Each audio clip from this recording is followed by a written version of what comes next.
کہ جس طرح سے رمضان کے بارے میں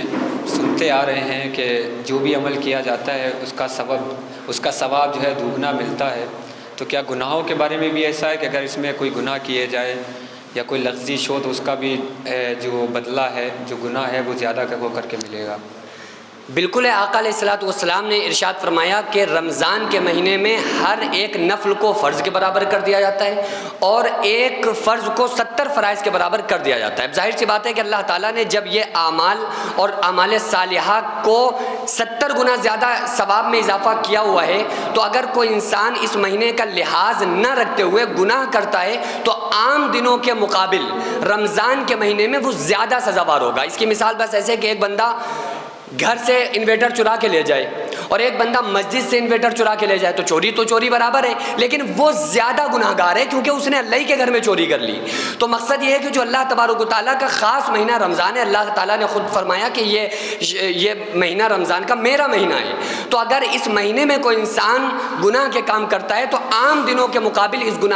اس مہینے میں گناہ کرنے میں اس کے اوپر گناہ بھی زیادہ ہے، چونکہ ثواب نیکیوں میں اگر ثواب زیادہ مل رہا ہے تو گناہ کرنے میں اس کو عذاب بھی زیادہ ملے گا، گناہ زیادہ ملے گا۔ اور اسی کے ساتھ ایک اور میرا سوال ہے، اکثر ہم نے علماء کو دیکھا ہے کہ وہ کرتے یہ ہیں کہ تمام جو نمازیں فرض ہیں ان کو ساری شارٹ کر دیتے ہیں، یا پھر ایسا بھی کرتے ہیں کہ وہ نماز نہیں پڑھتے، آ کر کے عشاء میں سارے فرض ادا کرتے ہیں، ظہر بھی عشاء میں پڑھتے ہیں، مغرب بھی اور عصر بھی، تو کیا کہیں پر اس کی چھوٹ ہے؟ ایسا کر سکتے ہیں؟ یہ تو قرآن کے مخالف بالکل انسان کا ذہن بنا ہوا ہے۔ قرآن میں اللہ تعالیٰ نے فرمایا ان الصلاۃ کانت علی المؤمنین کتابا موقوتا، کہ بے شک مومنوں پر اپنے وقت پر نماز پڑھنا فرض ہے۔ تو جب اللہ تعالیٰ نے اپنے وقتوں پر نماز پڑھنا فرض کیا ہے، اب آپ ان 5 نمازوں کو ایک وقت میں نہیں پڑھ سکتے، کیونکہ نماز اپنے وقت پر فرض ہے اور اللہ تعالیٰ نے اس کے نماز کی جو ٹائمنگ ہے اس کو بھی قرآن و حدیث میں شریعت میں کلیئر کیا گیا ہے کہ فجر کا ٹائم کیا ہے، ظہر کیا ہے، عصر کیا ہے، مغرب کیا ہے، عشاء کیا ہے۔ اب اگر کوئی انسان اس کے خلاف جا رہا ہے تو یہ بیسک قرآن کے خلاف جا رہا ہے، اور وہ کدھر سے بھی گھما کے پھرا کے ادھر سے ادھر لا کے وہ فٹ کرنا چاہے گا، ہوگا نہیں۔ آپ دیکھیے نا کہ کہیں پر بھی اللہ تعالیٰ نے یا رسول اللہ صلی اللہ علیہ وآلہ وسلم کی حدیث میں یہ ہے ہی نہیں کہ آپ 5 نمازوں کو اکٹھا کر لیں، یا جو عام طور پہ آج دیکھتے ہیں سوشل میڈیا کا دور ہے کہ وہ 2 نمازیں ایسے ہی آپ اکٹھا پڑھ سکتے ہیں۔ یہ بالکل غلط طریقے سے مسئلے بتائے جا رہے ہیں۔ اللہ تعالیٰ نے جو قرآن میں حکم دیا ہے، قرآن ہمارے لیے بیس ہے اور اس بیس سے ہٹ کر کوئی مسئلہ نہیں ہو سکتا۔ ظاہر سی بات ہے کہ جو اللہ نے حکم دیا ہے، جو اللہ نے ہم پر نافذ کیا ہے، فرض کیا ہے، اس کے خلاف اگر کوئی انسان مسئلہ بتا رہا ہے تو بالکل سراسر غلط ہے۔ تو اس لیے 5 نمازوں کو ایک وقت میں اکٹھا کرنا، جمع کرنا، یہ جائز نہیں ہے، نماز قبول ہی نہیں ہوگی اگر کوئی انسان جان بوجھ کر ایسا کر رہا ہے۔ جی اچھا، ایک اور میرا سوال ہے کہ وتر کی نماز واجب ہے اور واجب کی بھی قضا ہوتی ہے، تو جب قضا اس کی ہے تو پھر اس کو فرض کیوں نہیں کہتے؟ واجب اور فرض میں ایک چھوٹا سا فرق ہے، اس میں حکم کا فرض ہے، حکم کا فرق ہے کہ جو قرآن کریم میں متن سے جس چیز کا ثبوت ملتا ہے وہ فرض کہلائی گئی، اور جس کا متن سے ثبوت نہیں ملتا ہے تو معنی اور مفہوماً ملتا ہے تو اس کو واجب کہا جاتا ہے۔ بہرحال حکمی طور پر دونوں چیزیں سیم ہیں، جو فرض ہے وہی واجب ہے، حکمی طور پر کوئی اس میں فرق نہیں ہے، لیکن بس فرق اتنا ہے کہ وہ متن سے ثابت نہیں، وہ متن سے ثابت ہے۔ اور اگر یہ فرض کے درجے میں نہ ہوتی تو پھر ظاہر سی بات ہے کہ اس کی قضا نہیں ہوتی۔ دوسری بات یہ ہے کہ بعض علماء نے تو فرض اور واجب کو سیم قرار دیا، ان کے نزدیک وہ فرض بھی واجب ہے، واجب فرض ہے، فرض واجب ہے، دونوں چیزیں ایک ہیں۔ ان کے بعض علماء کے نزدیک یہ دونوں چیزیں سیم ہیں، فرض اور واجب الگ نہیں ہیں۔ اچھا مفتی صاحب، ایک اور سوال ہے، کوئی انسان اگر پیٹ بھر کے کھانا کھا لیتا ہے روزے کی حالت میں، اور ایسی کوئی چیز ہے کہ کافی مرچ والی ہے، بریانی مان لیجیے کھا لی، اور کھانا کھانے کے بعد یاد آ گیا کہ وہ روزے سے تھا، ابھی اس نے پانی نہیں پیا تھا، اور پانی پینے کے بغیر اس کو سکون بھی نہیں آئے گا، تو کیا پانی پی سکتا ہے؟ ڈھونگ کرتے ہیں لوگ، ایسا تو دھوکہ ہو جاتا ہے کہ ایک لقمہ کھا لیا، ایک بریانی کا لقمہ گیا، پتہ چل گیا، لیکن پورا کھانے کے بعد یہ تو وہ بیوقوف بنا رہا ہے نا، اس نے پورا کھا بھی لیا اور وہ کہہ رہا ہے کہ ہم روزہ ہیں، تو یہ تو مہا بے وقوف وہ خود بھی ہے اور بنا بھی رہا ہے۔ کوئی بھی چیز ہو، کوئی بھی مسٹیک فوراً پتہ چل جاتی ہے نا۔ روزے دار میں کبھی ہے، روزے دار کو ایسا ہوتا ہی نہیں کہ دھوکہ ہو جائے، اور کبھی بائی دفعہ کسی کو ہو جائے تو وہ ایک ہی لقمے میں اسے پتہ چل جائے گا کہ بھائی ہم روزہ ہیں۔ اور دوسری بات یہ کہ بریانی اللہ کی طرف سے اس کے لیے انعام ہوگی، لیکن پانی پینے کی اجازت نہیں ہے۔ اگر اس نے پانی پی لیا تو پھر وہ مجرم ہوگا، وہ اللہ کی طرف سے وہ سمجھے کہ قسمت میں صرف بریانی تھی، پانی نہیں ہے، تو وہ صبر کرے پھر۔ شکریہ مفتی صاحب۔ السلام علیکم ورحمۃ اللہ۔ مفتی صاحب، ایک سوال ہے جو آج کل بہت ہی چل رہا ہے تراویح کے تعلق سے، کچھ لوگ کہتے ہیں کہ 8 رکعت تراویح ہے اور کچھ لوگ کہتے ہیں 20 رکعت تراویح ہے، اس کا صحیح جواب دے دیں آپ مفتی صاحب۔ دیکھیے 8 اور 20 کر کے لوگ ٹوپی پہنا رہے ہوتے ہیں، حالانکہ اگر آپ ان سے یہ کہیں گے نا، جو لوگ یہ کہتے ہیں کہ تراویح 8 رکعت پڑھنا چاہیے، یہ 20 کا کوئی ثبوت نہیں ہے، آپ بحث مت کریے، صرف اتنا بولیے کہ اگر تمہارے قلم میں دم ہے تو آپ اپنے باپ سے لے کر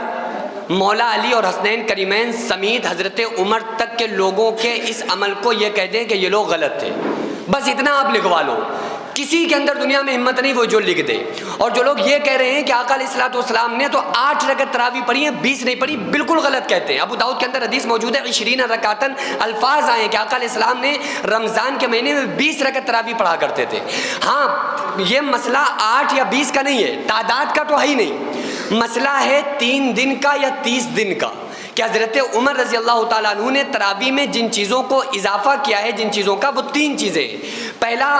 کہ پورا قرآن سنا جائے تراویح میں، دوسرا تراویح کو 30 دن پڑھا جائے، تیسرا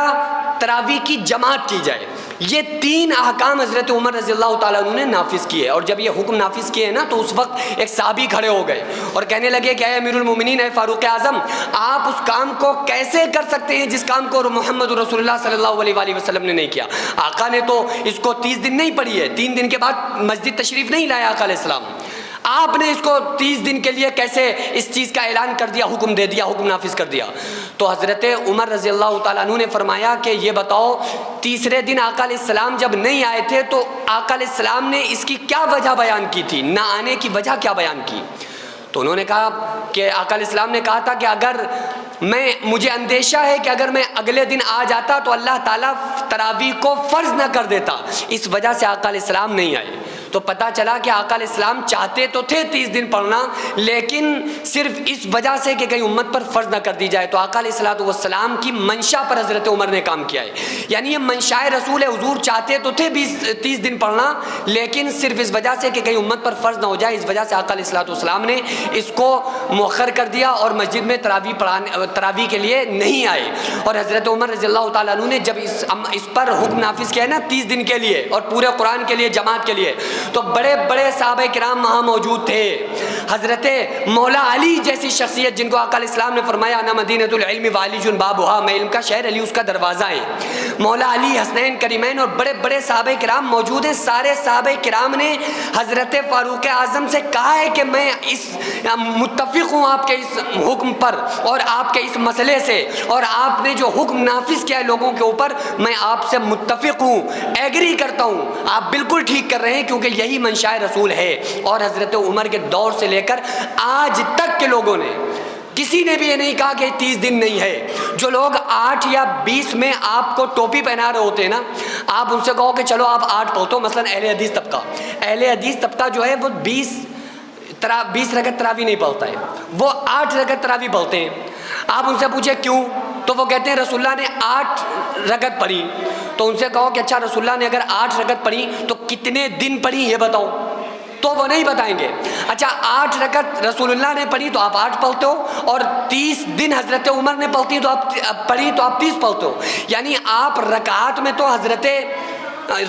تو رسول اللہ کو فالو کر رہے ہیں، رسول اللہ صلی اللہ علیہ وآلہ وسلم کے حکم پر عمل کر رہے ہیں، اور تعداد میں، دنوں میں، ایام میں آپ حضرت عمر کو مان رہے ہیں۔ تو اگر تمہارے اندر ہمت ہو، اگر آپ 8 رکعت پڑھ لو تو پھر 3 دن پڑھو، بس چھٹی کرو۔ پھر یہ جو 30 دن والا کانسیپٹ ہے یہ بھی تو حضرت عمر رضی اللہ تعالیٰ عنہ کا ہے، تو اس لیے ان کے پاس اس بات کا جواب نہیں۔ اور رمضان ہے، عبادت میں اضافے کا مہینہ ہے، اس میں عبادت میں شارٹ مت ڈھونڈو بلکہ لانگ کرو، تاکہ قیامت کے دن ہڈی پسلی جب ٹوٹ رہی ہو تو یہ ہماری تراویح ہمارے لیے آڑے آ جائیں اور اس کا ہمیں صلہ مل جائے، تاکہ ہم ہڈی ٹوٹنے سے بچ سکیں قیامت کے دن۔